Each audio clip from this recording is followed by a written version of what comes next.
Hello everyone, আসসালামু আলাইকুম। আশা করি যে যেখান থেকে দেখছেন সবাই ভালো আছে। কয়েকদিন টানা মেঘলা আকাশ আর বৃষ্টি দেখতে দেখতে আমি খুবই বিরক্ত। আকাশের সূর্য আর চকচকা রোদ দেখে আজকে আমার মনটা খুব ভালো। বৃষ্টি হওয়ায় গাছগুলো পরিষ্কার হয়ে গিয়েছে আর রোদ পড়ে গাছগুলো যেন আরো বেশি চকচক করছে। আর বাচ্চারাও এখন খেলাধুলা করতে একটু বাইরে বের হতে পেরেছে। অনেক আপু আমাকে জিজ্ঞাসা করেছে আমার কেন বৃষ্টি ভালো লাগে না। আসলে বৃষ্টি ভালো লাগে না সেটা না, বৃষ্টি যদি মুষলধারায় হয়ে থেমে যায় তাহলে ঠিক আছে, কিন্তু সারাদিন ধরে টিপটিপ বৃষ্টি এটা আমার ভালো লাগে না। কবিতা কিংবা গল্পের জন্য বর্ষার সময়টা খুবই গ্রহণযোগ্য, কিংবা এক কাপ চা হাতে নিয়ে বর্ষা উপভোগ করব আর গল্পের বই পড়ব, এটাও খুব সুন্দর একটা দৃশ্য।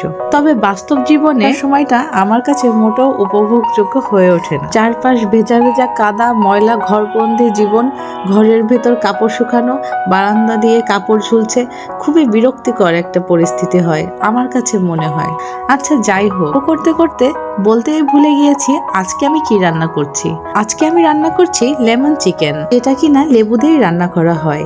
আর এই লেমন চিকেনটা বিশ্বের অনেকগুলা দেশেই পরিচিত রেসিপি। জায়গা ভেদে বা স্থান ভেদে এই রেসিপিটা একটু ডিফারেন্ট ভাবে রান্না করে। কোনো কোনো দেশে সাদা ওয়াইন ইউজ করে, আবার কোনো কোনো দেশে এই রেসিপিতে রোজমেরিও ইউজ করে। আমি আমার টেস্ট বার হিসাবে রান্না করছি আর সেটাই আপনাদের সাথে আজকে শেয়ার করছি। আমি প্রথমে চিকেনটাকে ভালোভাবে ধুয়ে একটা স্ট্রেনারের মাধ্যমে পানি ঝরিয়ে নিয়েছি। তারপর আমি বাদাম, কিশমিশ, পেঁয়াজ, রসুন, কাঁচা ঝাল একসাথে ভালোভাবে ব্লেন্ড করে নিয়েছি। চিকেনের সাথে এই পেস্টটা আর টক দই আর লবণ দিয়ে আমি ভালোভাবে হাতে মেখে নিচ্ছি। ও এর ভেতর কিন্তু আমি গোলমরিচ গুঁড়া আর গরম মশলা গুঁড়াও দিয়েছি। যেহেতু নাম লেমন চিকেন, তো এর ভেতর লেবু না দিলে কি হবে নাকি? বাজার থেকে ফ্রেশ লেমন কিনে নিয়ে এসেছি।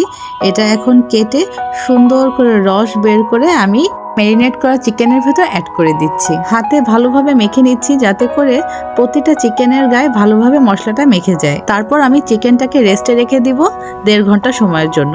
আপনাদের হাতে যদি সময় নাও থাকে তারপরও কম হলেও আধা ঘন্টার জন্য চিকেনটাকে রেস্টে রাখবেন। আমি আমার টেস্ট বার হিসাবেই চিকেনটাকে রান্না করেছি। ঝাল, মিষ্টি, টক যেটা আমার প্রয়োজন মনে হয়েছে আমি সেভাবেই রান্না করেছি। এখন চিকেনটাকে আমি ফ্রাই করে নিচ্ছি।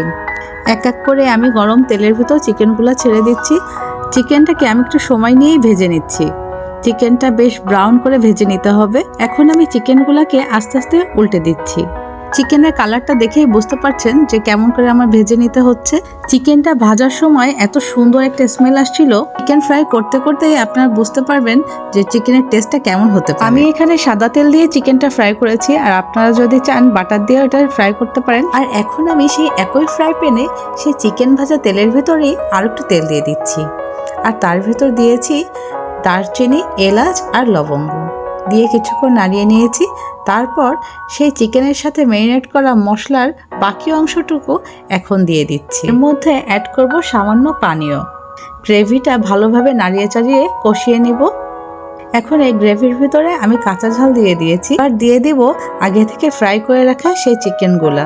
গ্রেভির সাথে চিকেনগুলা ভালোভাবে নাড়িয়ে চাড়িয়ে মিক্স করে দিচ্ছি, যাতে করে চিকেনের ভেতর ভালোভাবে গ্রেভিটা ঢুকে যেতে পারে। এরপর আমি আবার গোলমরিচের গুঁড়া অ্যাড করেছি, তারপর পরিমাণ মতো সুগার অ্যাড করেছি, তারপর আবার দিয়ে দিচ্ছি সামান্য লেবুর রস। মাংসটাকে আমি ভালোভাবে নাড়িয়ে চাড়িয়ে কষিয়ে নিচ্ছি, আর এরপরেই আমি একটু সামান্য পানি অ্যাড করে দিব। আমি যেহেতু ঝাল একটু বেশি পছন্দ করি, তো আমার কাছে মনে হলো আর একটু ঝাল দিলে ভালো হয়, জন্য আমি 2টা কাঁচামরিচ অ্যাড করে দিচ্ছি। তারপর দিচ্ছি ধনিয়া পাতা। লেমন আর ধনিয়া পাতার কারণে চিকেনের স্মেলটা এত বেশি লোভনীয় হয়, তারা যখন বাসায় এটা রান্না করবেন তখনই বুঝতে পারবেন। আর সবশেষে আমি 2টা লেবু দিয়ে আর সামান্য ধনিয়া পাতা দিয়ে ঢেকে রাখছি, আর 1 মিনিটের মতো জাল দিব। তারপরে আমি এটা নামিয়ে ফেলবো। এই যে তৈরি হয়ে গেল আমার মজাদার লেমন চিকেন রেসিপি। আপনাদের কাছে কেমন লেগেছে অবশ্যই কমেন্ট করে জানাবেন। তো আজকের মতো এতটুকুই। সবাই আমার এবং আমার পরিবারের জন্য দোয়া করবেন। আল্লাহ হাফেজ।